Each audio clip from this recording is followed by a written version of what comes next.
आज की वीडियो में मैं आपको बताने वाला हूँ एंटी मैटर के बारे में। जैसे मैटर होता है वैसे एक टाइप का एंटी मैटर होता है, जो होता तो मैटर है लेकिन वो मैटर से बना नहीं होता, मतलब उसमें परमाणु की सबसे ज़्यादा कमी होती है। तो गाइस आज की वीडियो में हम इसी के बारे में जानेंगे।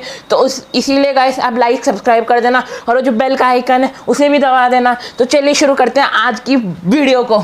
तो गाइस सबसे पहले एटम क्या होता है। एटम एक ऐसा पार्टिकल है जो पूरी दुनिया में एग्जिस्ट करते हैं, मतलब जितना भी हमारा यूनिवर्स है वो पूरा एटम से बना हुआ है। लेकिन जो 1% ऑफ हमारा यूनिवर्स है वो एंटी मैटर से बना हुआ है, मतलब एंटी एटम भी बोल सकते हैं हम उसे। लेकिन गाइस दोनों में ही बहुत ज़्यादा फ़र्क है। इसीलिए जो एंटी मैटर है वो मैटर से 100 and 1000% अलग है गाइस, क्योंकि जो एंटी मैटर है गाइस उसमें 0.001% होता है गाइस हमारा मैटर, और उसमें बाकी सारा एंटी मैटर होता है। जिससे गाइस अगर मैटर और एंटी मैटर एक बार टकरा गए तो गाइस बहुत बड़ा वाला ब्लास्ट होगा, और अगर ये हो गया तो पूरा यूनिवर्स में एक भवंडर सा आ जाएगा वो। और इसीलिए गाइस कभी भी ये चीज़ें टकराती हैं तो इतनी ज़ोर से टकराती नहीं है, क्योंकि गाइस कुछ ऐसे भी लैब है जहाँ पे एंटी मैटर और मैटर को एक साथ टकराया जाता है जिससे वो फट भी सकती हैं, लेकिन वो ज़्यादा तेज से नहीं टकराते ताकि वो फटे ना। क्योंकि गाइस एक बॉल ऑफ एंटी मैटर भी गाइस मैटर के साथ अगर रिएक्ट कर देती है तो गाइस वो बहुत ज़्यादा भयंकर डिस्ट्रक्शन क्रिएट कर सकती है। और इसी डिस्ट्रक्शन से बचने के लिए हम ज़्यादा से ज़्यादा केयरफुल रहते हैं, ज़्यादा से ज़्यादा हमें देखना पड़ता है कि कितना कम पार्टिकल्स हैं एंटी मैटर और मैटर के। और गाइस इसी परमाणु से पूरी दुनिया आज तक वाकिफ़ नहीं है गाइस, इसलिए मैं इस वीडियो को बना रहा हूँ आप सभी को वाकिफ़ करने के लिए कि गाइस हमारी जो बॉडीज़ हैं उसके अंदर भी 0.032% होता है गाइस एंटी मैटर। हम भी एंटी मैटर से बने हुए हैं। और गाइस आप ये सोचते होंगे अगर हम मैटर से भी बने एंटी मैटर से बने तो हम फटे क्यों नहीं। तो गाइस इसका एक मुख्य कारण ये है कि जो एंटी मैटर और मैटर है उनके बीच में जो स्पेस होता है उसकी वजह से, क्योंकि गाइस हमारी बॉडी के अंदर 99% एम्प्टी स्पेस भी होता है, जिसकी वजह से हमारी बॉडी एंटी मैटर के साथ रिएक्ट नहीं कर पाती और हमारी बॉडी फटती नहीं है। इसी से हमें पता चलता है कि जो एंटी मैटर है और मैटर उनका कॉम्बिनेशन कितना खतरनाक हो सकता है। और जैसे ही वो दोनों चीज़ें मिलती हैं वो लोग एक साइकोनिक ब्लास्ट करती हैं जिन्हें हम बोलते हैं द अल्टीमेट रिएक्शन। क्योंकि गाइस ये जो यूरेनियम रिएक्शन होता है वो भी एंटी मैटर और मैटर के मिलने से होता है। क्योंकि गाइस जो नासा और ऐसे साइंटिस्ट हैं उनके पास भी कुछ कुछ जगहों पे एंटी मैटर यूज़ करते हैं, जैसे रॉकेट में भी कभी कभार यूज़ होता है एंटी मैटर ताकि स्पेस में जाके रॉकेट फटे ना। क्योंकि गाइस जो एंटी मैटर होता है वो एक ऐसा पार्टिकल होता है या ऐसा कण होता है न्यूक्लियर पावर का, जिससे गाइस जो स्पेस है उसमें जाके भी रॉकेट ना फटे। क्योंकि अगर डायरेक्टली तुम रॉकेट को स्पेस में भेजोगे तो गाइस वो फट जाएगा नॉर्मली, क्योंकि जो रॉकेट है उसमें कोई भी ऐसा पार्टिकल नहीं है जो तुम्हें स्पेस के रेडिएशन से बचा सकता है। वो बस एक ही पार्टिकल है गाइस जिसे कहते हैं एंटी मैटर, और वही एंटी मैटर गाइस हम लोगों को बचा सकता है स्पेस के रेडिएशन से।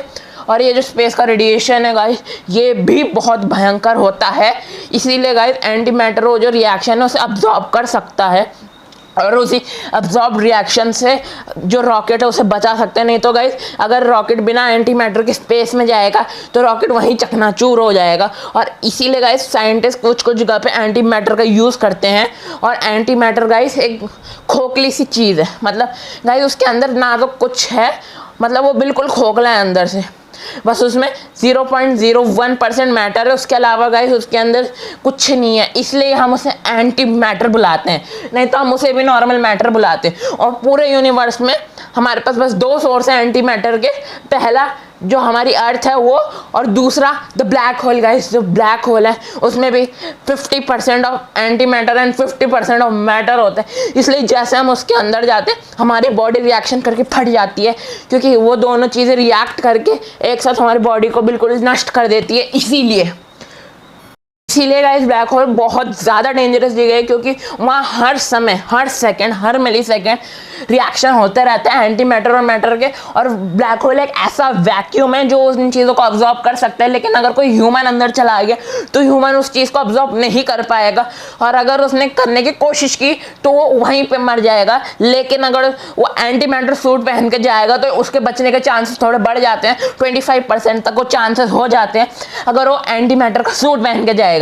और अगर ऐसा नहीं हुआ तो इंसान पल भर में ही मर जाएगा। इसीलिए गाइस ब्लैक होल का आज तक कोई पता नहीं लगा सकता, क्योंकि गाइस वो एंटी मैटर से भी बना हुआ है, और ब्लैक होल भी गाइस पूरा आधे से ज़्यादा खोखला है। इसीलिए गाइस वो ब्रह्मांड में चारों तरफ घूमता रहता है, क्योंकि अगर वो 99.99% मैटर से बना होता तो एक ही जगह स्टेबल रहता, थोड़ा थोड़ा ही घूमता। जैसे हमारी अर्थ और जितने भी सोलर प्लैनेट है वो सारों में सिर्फ 0.01% है एंटी मैटर, जिनकी वजह से वो एक ही फिक्स डायरेक्शन में घूमते हैं। नहीं तो अगर ऐसा नहीं होता तो वो कहीं और जाते रहते हैं। और गाइस जो प्लूटो है वो जो दूसरों की लाइनों में आ जाता था, मतलब और दूसरों की जो एक्सेस है उनमें आ जाता था, तो गाइस प्लूटो में भी 92% मैटर था और 8% एंटी मैटर था गाइस, इसलिए वो दूसरों की लाइंस मतलब एक्सेस में आ जाता था। और गाइस एक्सेस में आने की वजह से वो बहुत सारे प्लैनेट से टकरा भी जाता था, जिसकी वजह से प्लूटो धीरे धीरे छोटा हो गया और उसका जो एंटी मैटर साइज है गाइस वो ख़त्म हो गया। लेकिन अब प्लूटो में से मैटर बचा है। ये तो गाइस प्लूटो की थोड़ी सी बात कर ली थी मैंने, क्योंकि मैं आपको बताना चाह रहा था कि प्लूटो में कितना एंटी मैटर होता है और कितना मैटर होता है। इसे एक बात और सामने आती है कि जो हमारे सोलर सिस्टम का सन है वो हर 100 साल में 1 लाख से भी ज़्यादा एंटी मैटर के पार्टिकल्स निकालता है और करोड़ों में वो मैटर के पार्टिकल्स निकालता है। तो इससे हमें यह पता चलता है कि जो सोलर सिस्टम का सूरज है वो बहुत ज़्यादा एंटी मैटर और मैटर के रिएक्टेंट में है, और जो 1,00,000% एंटी मैटर वो हर 100 साल में निकालता है। इसी की वजह से गाइस जो हमारा सूरज है वो मैटर के ज़्यादा कलेक्शन में आ रहा है, मतलब ज़्यादा मैटर उसके अंदर हो रहा है। इसी से गाइस जो सूरज है धीरे धीरे बड़ा हो रहा है और अपनी जो फिक्स्ड एक्सिस है उससे थोड़ा आगे आ रहा है।